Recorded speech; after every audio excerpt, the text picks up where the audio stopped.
Diante de uma emoção muito intensa, é muito mais difícil controlar os impulsos. Se você sofre com ações impulsivas que depois se arrepende ou se sente refém das emoções, eu vim aqui para te contar que existem habilidades na DBT que te ajudam a modificar as emoções e não ser mais escrava delas. Se você ainda não me conhece, eu sou Andressa Quedinal, psicóloga clínica, trabalho com regulação emocional e tratando de trauma. No vídeo de hoje a gente vai falar sobre a habilidade que se chama ação oposta da DBT. É interessante que essa capacidade de agir de forma oposta está no centro dos tratamentos mais eficazes contra a depressão, com a ativação comportamental, da ansiedade, transtornos de ansiedade com a exposição e também nos tratamentos para raiva, manejo de raiva, com ação oposta aos impulsos de destruição da raiva. Essa habilidade é uma das mais importantes e ela sim está no centro das terapias mais efetivas conhecidas até hoje. E eu vou te ensinar nesse vídeo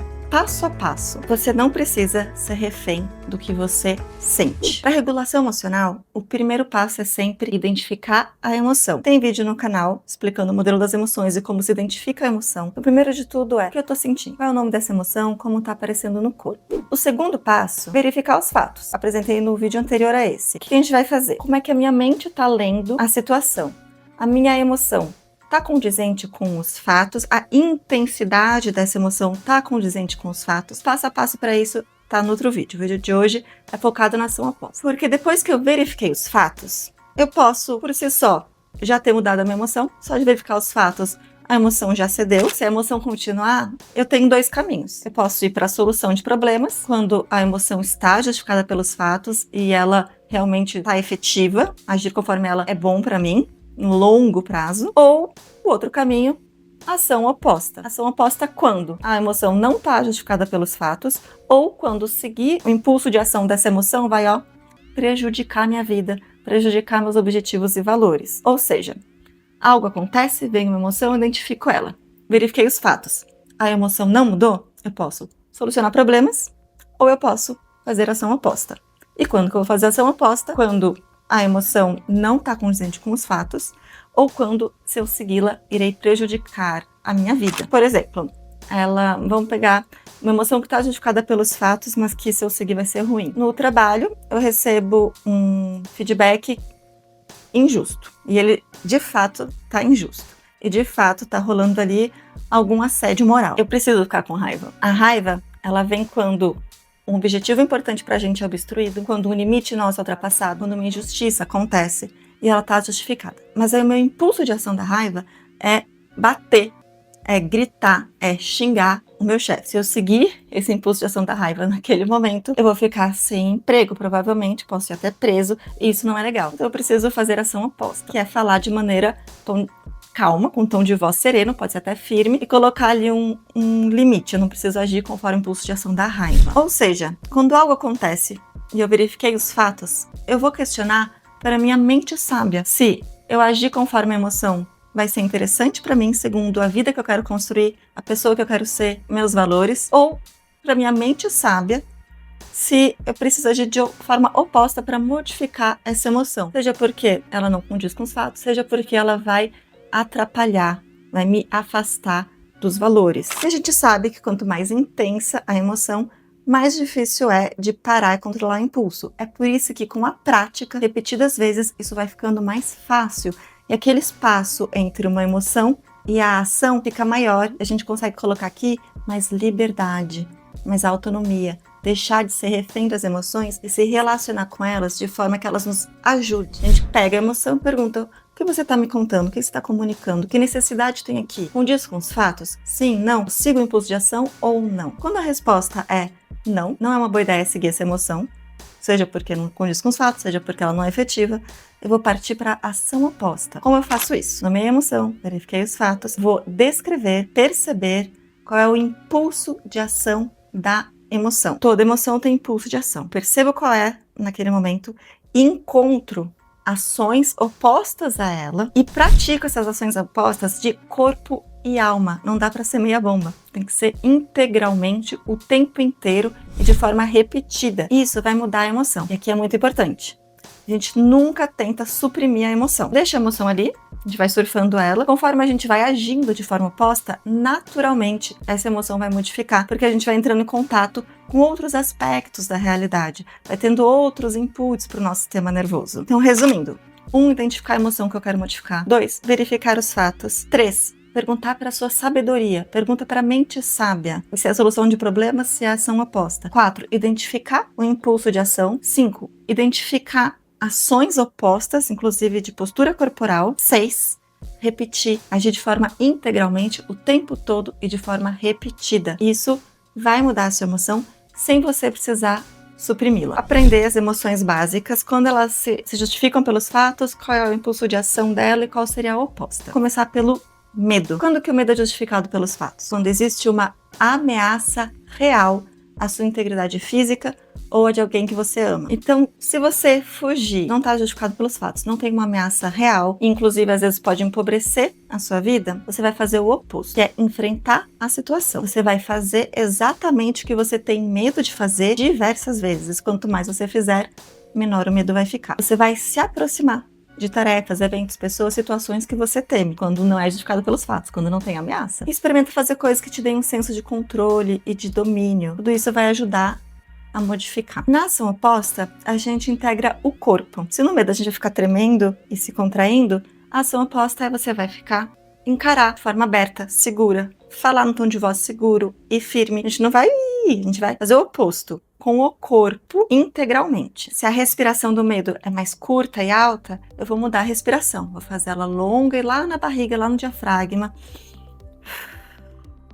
É uma respiração de segurança e não do medo. Agora, a raiva. A raiva se justifica pelos fatos quando um objetivo importante seu é obstruído, quando você é insultado injustamente, quando acontece uma injustiça, quando alguém tenta realmente te ameaçar ou o status do seu grupo, quando alguém que você ama ou se importa é atacado ou prejudicado por alguém. Tudo isso justifica a raiva, mas nem sempre, mesmo a sendo justificada, agir conforme ela é efetivo no longo prazo. E geralmente a raiva tem o punho cerrado, aqui tudo contraído e quer atacar e falar rápido. Já vai fazer o oposto. Mãos dispostas, ombro relaxado, meio sorriso, fala gentil. E a gente vai tentar entender, compreender o lado do outro. Essas ações de forma repetida vão aumentando a nossa compaixão, a nossa gentileza, e a raiva não consegue estar no mesmo lugar onde existe empatia, compreensão, compaixão. Então a gente muda tanto a atitude quanto o corpo. A respiração também é mais baixa na barriga e mais longa, que é o contrário da raiva, que é quase sem respirar. A inveja.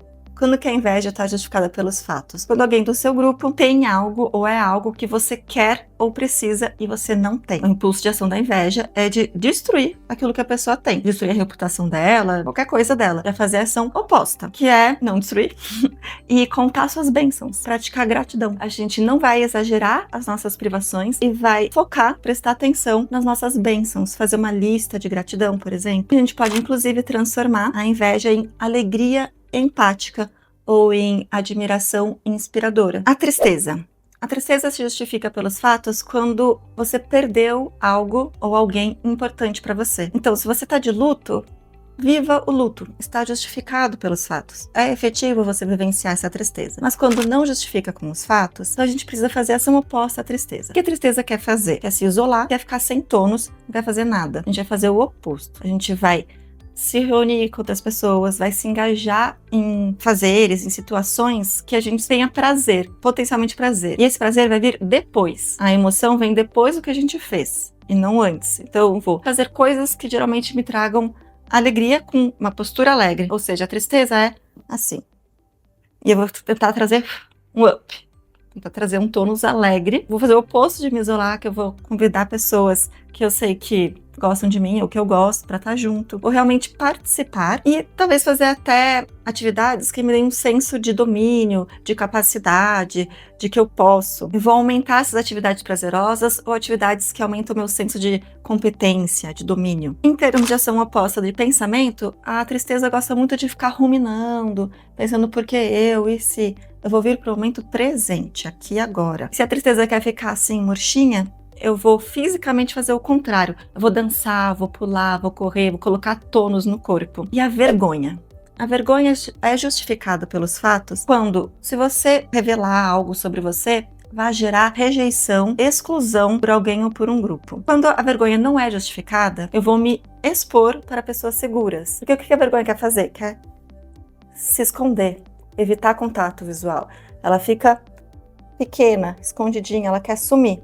E eu vou fazer o oposto, eu vou fazer o peito aberto, vou olhar com o queixo no horizonte e vou me expor num ambiente seguro as vulnerabilidades. E assim eu vou descobrir que aquela rejeição não acontece. Tem a quebra de expectativa da vergonha. Eu continuo sendo aceita, continuo pertencendo ao grupo, mesmo revelando algo que a minha vergonha dizia que ia ser rechaçado. Então, se eu quero guardar segredo, esconder, e não é justificado pelos fatos, eu vou revelar, vou mostrar um ambiente seguro. Uma postura de orgulho. Pode ser uma mão na cintura, um peito aberto. O contrário da vergonha é o orgulho. E eu vou agir dessa forma quando não for justificado pelos fatos. Ou, por exemplo, né, se eu tô com ansiedade numa festa porque eu tenho medo de ser rejeitada, eu preciso fazer integralmente até o fim. Não dá pra ser meia bomba. A menos que eu faça ação oposta de ir até a festa, lá na festa eu não posso ficar num cantinho escondidinha olhando pro chão, olhando para meus próprios pés. Eu preciso fazer integralmente ação oposta. Vou ficar lá no meio do salão, olhando para as pessoas, sorrindo com uma postura aberta e conversando. Essa ação oposta integral, repetidamente, do início ao fim, é o que vai aos poucos modificando aquela emoção que não era justificada pelos fatos ou que iria me afastar das minhas metas, objetivos e valores. Eu poderia ficar aqui falando de várias emoções, mas o vídeo ia ficar longo demais, porque o principal é você perceber qual é o impulso de ação e fazer o oposto no corpo e nas atitudes. E isso vai modificar essa emoção, sem suprimir ela, sempre voltando para sua mente sábia, consultando o que é realmente o que no longo prazo vai trazer melhores frutos. A gente vai descobrindo que a gente não precisa obedecer às emoções a todo momento. A gente escuta e escolhe. O que nos guia é a sabedoria e não a mente emocional no impulso de uma emoção. A ação oposta exige muita coragem, especialmente no começo. É um esforço físico, é difícil mesmo. Você está indo contra o seu impulso. Então a gente sente que está fazendo um esforço hercúleo, físico mesmo, para não agir conforme o impulso.